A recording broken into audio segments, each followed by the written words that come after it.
সংসদীয় সরকার ব্যবস্থায় সংসদীয় স্থায়ী কমিটিগুলো মন্ত্রণালয়ের কার্যক্রম তদারকি ও জবাবদিহি নিশ্চিত করার গুরুত্বপূর্ণ একটি মাধ্যম। অতীতে আমরা দেখেছি মন্ত্রীরা অনুপস্থিত থেকেছেন, দলীয় বিরোধিতা করেছেন, ব্যক্তিগত সুযোগ সুবিধার প্রবণতার কারণে এইসব কমিটি অনেক সময় কার্যকর হয়নি। এইসব সমস্যা কাটিয়ে সংসদীয় স্থায়ী কমিটিগুলোকে কিভাবে কার্যকর ও জবাবদিহিমূলক করা যায় সেটি নিয়ে আপনার এখানে যেটা করতে হবে সেটা হলো বিরোধী দলকে এম্পাওয়ার করতে হবে। মন্ত্রীরা তাদের দায়িত্ব পালন করবেন। সেক্ষেত্রে যদি একই দলের যিনি সংসদ সদস্য হবেন তিনি যদি এই সংসদীয় কমিটিগুলার প্রধান হন, সেক্ষেত্রে কিন্তু জবাবদিহিতার ক্ষেত্রে একটা প্রশ্ন থেকেই যাবে। এই সংসদীয় কমিটিগুলার সভাপতি যদি আপনার বিরোধী দল থেকে হয়, এক্ষেত্রে অ্যাকাউন্টেবিলিটি বাড়বে। আপনার এগুলোর ব্যাপারে তো শুধুমাত্র যে আপনি অ্যাকাউন্টেবিলিটি নিশ্চিত করবেন সেটা না, এটাকে কিন্তু জনগণকে দেখতে হবে, দেখাতে হবে যে অ্যাকাউন্টেবিলিটি নিশ্চিত হয়েছে। সেক্ষেত্রে আপনার বিরোধী দল থেকে যদি সংসদীয় যে কমিটিগুলো আছে এগুলার সভাপতি যদি দেয়া হয়, একই সাথে আমরা শ্যাডো মিনিস্ট্রি করছি। আমরা যে গভর্নমেন্ট যেই ম্যানিফেস্টো তাদের রয়েছে, জুলাইয়ের চার্টার আছে, সেগুলো অনুযায়ী কাজ করছে কিনা এগুলো আমরা জনগণের সামনে তুলে ধরবো। সরকারকেও সহযোগিতা করবো যে এইগুলো আপনাদের ম্যানিফেস্টো ছিল, এইগুলো জুলাইয়ের সনদে ছিল, এইগুলো আপনারা এইভাবে বাস্তবায়ন করার কথা ছিল, এইভাবে করছেন না কেন।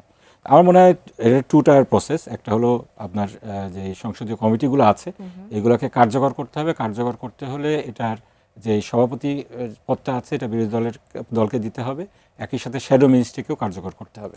সেক্ষেত্রে ডেপুটি স্পিকার নিয়ে আপনাদের যে ধোঁয়াশা আছে, না যে ডেপুটি স্পিকার নিয়ে তো আমরা বলেছি, এটা তো আমাদেরকে পদ দিতে চাচ্ছে, আমরা নিব না কেন? সেক্ষেত্রে কি আপনারা নেবেন যে বিরোধী দল থেকে আমাদেরকে বিষয়টা সম্পর্কে জানতে হবে আসলে যে আপনারা কিসের ভিত্তিতে আমাদেরকে ডেপুটি স্পিকার পদটা দিচ্ছেন। এটা কি আপনারা যেভাবে বললেন যে এটা সরকারি দলের প্রাপ্য, আমরা দয়া দাক্ষিণ্য করছি, এভাবে তো আমরা নিব না। এটা জুলাইয়ের সনদে আছে, এটা গণভোটে দেয়া হয়েছে, জনগণ এটার ব্যাপারে সিদ্ধান্ত দিয়েছে। জুলাইয়ের সনদের গোটা প্যাকেজের আন্ডারে গণভোটে যে ভোটটা জয়যুক্ত হয়েছে, এই ভোট যে বিষয়গুলোর উপরে জয়যুক্ত হয়েছে, এই গোটা প্যাকেজের আন্ডারে আমাদেরকে যদি ডেপুটি স্পিকার পদ দেওয়া হয়, অফকোর্স আমরা নেব না কেন, অবশ্যই নেব। কিন্তু ওনারা যদি মনে করেন এটা সরকারি দলের প্রাপ্য, আমরা ছেড়ে দিলাম, দয়া দাক্ষিণ্য করলাম, আর অন্যান্যগুলোর ব্যাপারে ধোঁয়াশা থেকে যাবে, সেখানে তো আমরা এটা অ্যাকসেপ্ট করতে পারি না। সরি, মোশাররফ হোসেন। এখানে মোমিন সাহেবের সাথে আমি একটু যোগ করতেছি। আপনি দেখবেন আমরা এই যে পদক্ষেপগুলি নিচ্ছি, আমরা কিসের ভিত্তিতে নিচ্ছি? আমরা আমাদের রাষ্ট্র মেরামতের 31 দফার প্রথম দফায় আছে যে আমরা আগামী দিনে একটা জাতীয় সরকার গঠন করতে চাই। আপনি দেখবেন আমাদের যে ক্যাবিনেটটা হয়েছে সেটা কিন্তু অনেকটা সর্বদলীয়র মতো। এখন যদি বলে যে জামাত ইসলাম তো নাই, আর অপোজিশন তো আপনার লাগবে।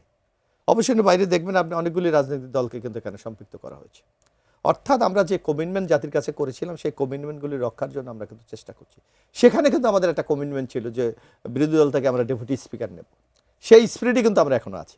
আর জুলাইয়ের যেই আমাদের আকাঙ্ক্ষাটা, জুলাইয়ের যে আমাদের সনদটা, সেটা তো আপনার সংসদে অনেক বিষয়গুলি আছে যেগুলি আইনে পরিণত করতে হবে, যেটা পার্লামেন্ট অ্যামেন্ডমেন্ট করতে হবে।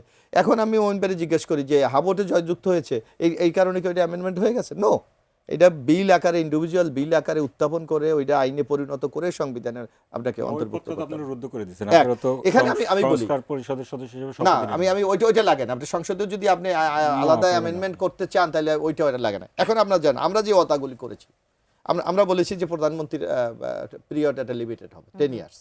আপনাকে এইটাকে সংবিধানে অন্তর্ভুক্ত করতে হবে না? তাহলে তো আমার অ্যামেন্ডমেন্ট দরকার। আমি বলছি আমার আপার হাউস আমি তৈরি করব, আমাকে সংসদে অ্যামেন্ডমেন্ট করতে হবে না? আমি বলছি আর্টিকেল 70 আমি সংশোধন করব। তো এইগুলি তো সব বলি। তারপর অনেকগুলি বিষয় আছে যেগুলি ঐক্যমত কমিশন ঐক্যমত হয়েছে, যেগুলির ব্যাপারে আমাদের যেমন বিচারপতি নিয়োগ আপনি কি করবেন, এরকম নানা বিষয়গুলি আছে না। সংসদে এই যে প্রধান নির্বাচন কমিশন কিভাবে নিয়োগ হবে আপনি ঐক্যমত হয়েছেন। এইভাবে 30টি বিষয়তে আমরা ঐক্যমত হয়েছি। এখন ডেমোক্রেসি অর্থ এই নয় যে আপনি 100% আপনি ঐক্যমত হয়, তাহলে তো ডেমোক্রেসি, এটা তো ওয়ান কাইন্ড অফ আরেকটা অটোক্রেসি।